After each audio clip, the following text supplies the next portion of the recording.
Good to see you all. Good to be here this morning. I do need to make a little editorial comment, a little retraction or correction from my last week's sermon. It happens. Sometimes, even preachers misspeak. I know that's shocking to you. But I ascribed the wrong name to the wrong empire when I was talking about the prophet Isaiah last week. It's the empire of Assyria, not Babylon. Two different empires, same spirit, okay? So just want to clear that up. But this morning we continue to talk about Isaiah's predictions or descriptions of this day that would come, the Messiah. And we're going to look into that in just a moment. So please join me in prayer. Bless us this day, O Lord, with vision. May this place be a sacred place, a telling space, where heaven and earth meet. Amen. I love to preach from Isaiah, and sometimes I feel like we could just read Isaiah with no comment and allow ourselves to just steep in those words, because they really oftentimes don't require a lot of explanation. The beauty and the richness of them speaks for itself. But this morning we're going to talk about the passage that we heard in our Advent reading. But there are some phrases that pop out as we hear this beautiful description of what will happen when God's kingdom comes in fullness and when this Messiah brings about what it is that God has promised. Isaiah talks about the desert and the parched land will be glad. The wilderness will rejoice and blossom like the crocus. It will burst into bloom. It will rejoice greatly and shout for joy. And then he goes on to describe how this will happen and what this will look like. But that image of flowers bursting into bloom and all of creation shouting for joy. But as Peter named already this morning, sometimes in this dark winter season, especially with the way that we like to play with the clock, it can be hard to feel joy. And we recognize that oftentimes we long, just as the Israelites did, for that day when all things will be made right, when the world is as God intended, when nature demonstrates and sings a hymn of praise all around us. But I recognize that can be hard to experience, especially in the dark of winter and in a season when sometimes, the brokenness of our relationships is maybe unintentionally paraded in front of our eyes over and over again through the talk of family and gatherings and all of that kind of stuff. But it made me think of this kind of unusual experience that I had years ago when I discovered one of the most freeing questions that I know. Are you ready? Here it is. What's the worst that could happen? Now, on the face of it, that doesn't seem like that great of a question. It seems kind of defeatist almost. But here's the trick. The reality is that when we ask that question and we actually think through and name what the actual worst thing or imagined worst thing that could happen is, naming it brings it into the light, and the light brings freedom, because we recognize that we've now named what the worst thing actually is. And like sometimes as children naming that monster under the bed, it kind of robs it of its power. I first heard this question, or I first remember kind of being freed by this question when I was pastoring a small church that had been struggling for years to get traction. And we brought in this consultant, and this is the question that he asked us, and we started naming the things. Well, we could do, this, that, and the other thing could happen. And at first, there was this heaviness in the room. But as the conversation went on, all of a sudden that heaviness started to lift. Because by naming it, it no longer captured that real estate in our hearts. And I think that's part of what it is that happens when we read these texts from Isaiah and we hear this beautiful imagery that Isaiah gives us of how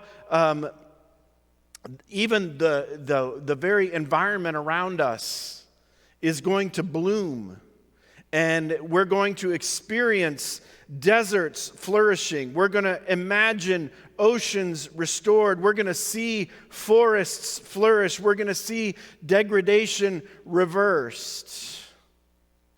And in the midst of that, we're going to experience freedom from some of those things that kind of capture us through fear. Now, a little context. If one of the temptations that we face as we look at these verses is we tend to go to Isaiah's the beautiful poetry, and we go over the bleak poetry. So what Isaiah does and is masterful at is Isaiah alternates between super bleak, hardcore judgment and the kind of imagery that we read this morning. So we read this morning Isaiah 35 verses 1 through 10, and it gives this beautiful imagery of the wasteland, the wilderness becoming a beautiful oasis. It gives the imagery of the deaf hearing, the blind seeing, speaking strength to the feeble need, all of these beautiful images. But the only way that that's really powerful is if you recognize that in verse 34, Isaiah has just announced judgment against Israel. And not just a little bit of judgment. Not just you've been bad people and you're going to have a timeout. No, this is bleak, biblical proportion judgment. God is going to lay waste to you as a nation. Right? Remember we talked about the stump of Jesse? This is not just God giving a timeout. This is severe judgment for the failures that Israel has fallen into. Which, if you want to get into that, it's failures that sound very, very familiar to us. It's a failure to care for the weak and the poor. It's a failure to recognize the image of God in all people and to favor the rich and the powerful. All of these things that are very familiar to us. Isaiah in verses 4 and 5, 3, 4, and 5, gives this beautiful picture. He says that we should strengthen the feeble hands, steady the knees that give way. Say to those with fearful hearts, be strong, do not fear, your God will come. He will come with vengeance, with divine retribution. He will come to save you. Then the eyes of the blind will be opened and the ears of the deaf unstopped. Then the lame will leap like deer and the mute tongue shout for joy. Water will gush forth in the wilderness and streams in the desert. The burning sands will become a pool. The thirsty ground, bubbling springs. And he goes on to continue to describe the way that God will restore these things. But I love this command. Strengthen the feeble hands. Steady the knees that give way. Say to those with fearful hearts, be strong, do not fear, your God will come. Now, as we've already established, there's something important that needs to happen here that oftentimes for us is uncomfortable. And that is, in order for us to speak to the feeble-hearted, to announce this kind of joy and hope that Isaiah is talking about, we have to name that fear. This idea that Isaiah gives, say to those with fearful hearts, be strong, do not fear. I think sometimes we hear that and we want to jump right there. We want to go to those who are struggling and just say, don't fear. But it's not really quite that simple, is it? For those of us who have experienced depression or anxiety or whatever, or just hard circumstances in life, it can feel very disingenuous when people come and say, well, you have nothing to fear. Really? I'm reminded of years ago, there's a skit on Mad TV. They brought Bob Newhart back, and he played this therapist, and I won't do the whole thing, but basically his thing was, his response to everything was, stop it. So this woman comes to him, and she's afraid of being buried in a box, and his response is, stop it. Just stop. And sometimes I think we read verses like this, and we hear Isaiah say, just tell people to stop. Just stop it. Don't you know the joy of the Lord? But I think Isaiah recognizes that first you have to name the thing, and you have to experience the judgment. That's why when he continues in this verse and he says, your God will come, he doesn't stop there. He says he will come with vengeance and divine retribution. He will come to save you. But brothers and sisters, in the saving there is judgment. The only way that we can know the joy of the Lord is to know that we only receive it by grace.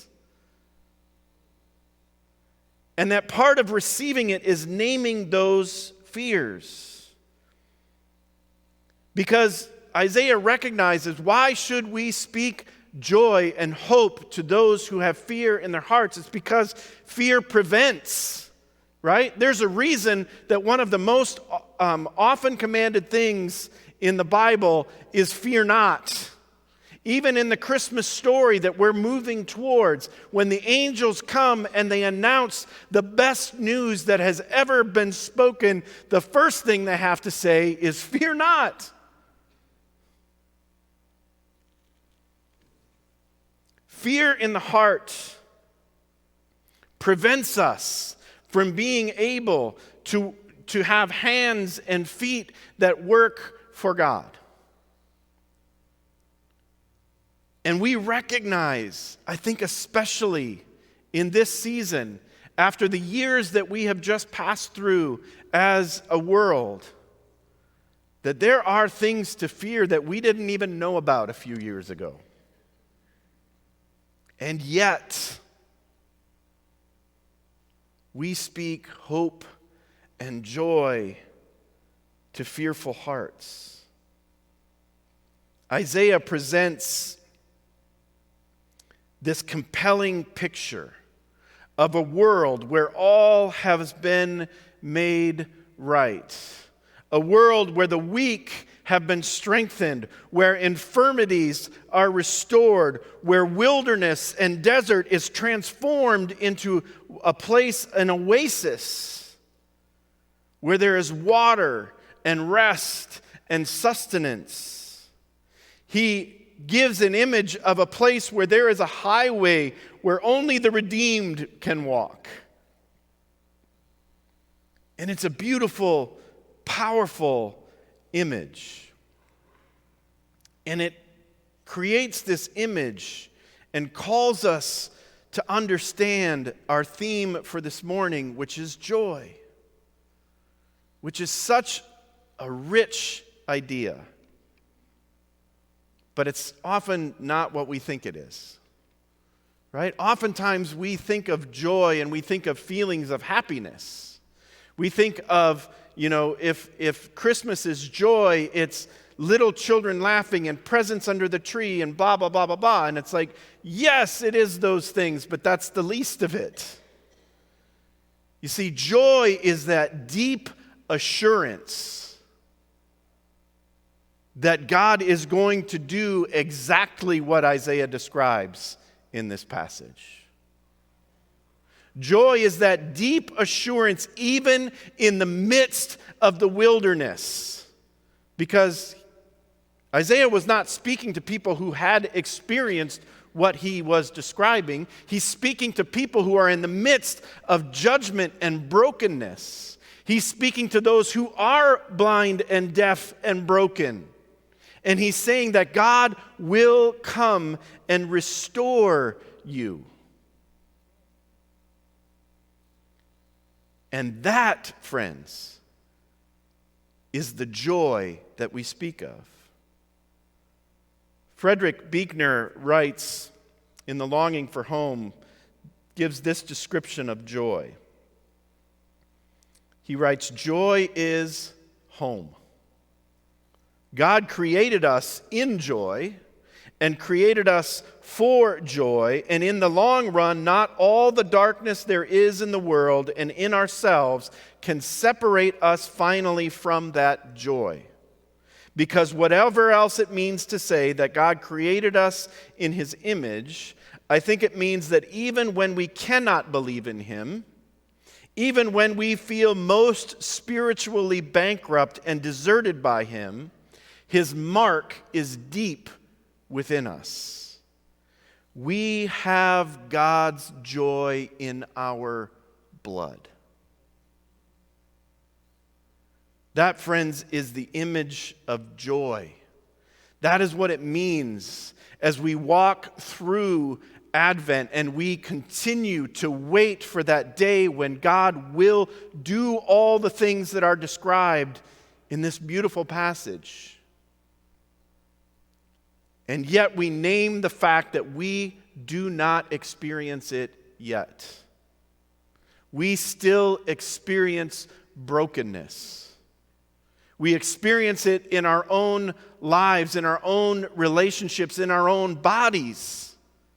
And we experience it in the broken and malnourished bodies of our brothers and sisters in the Congo. And we experience it in the brokenness of war and violence and on and on and on. And we long for that day that Isaiah describes.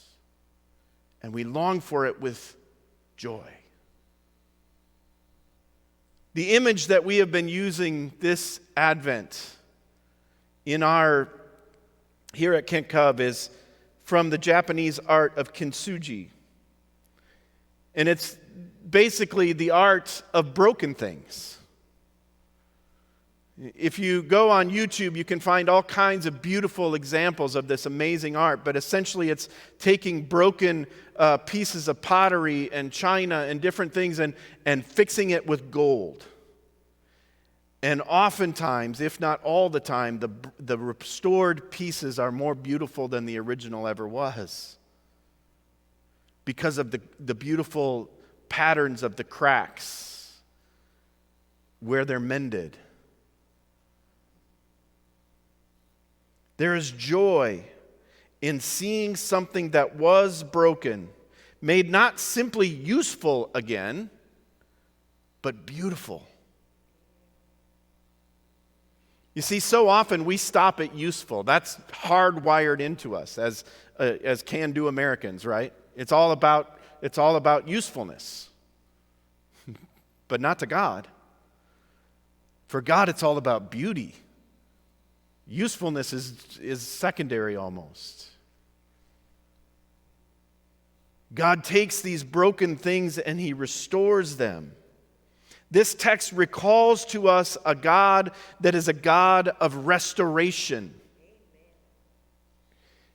He takes broken wastelands and brings restoration, replacing fear with joy.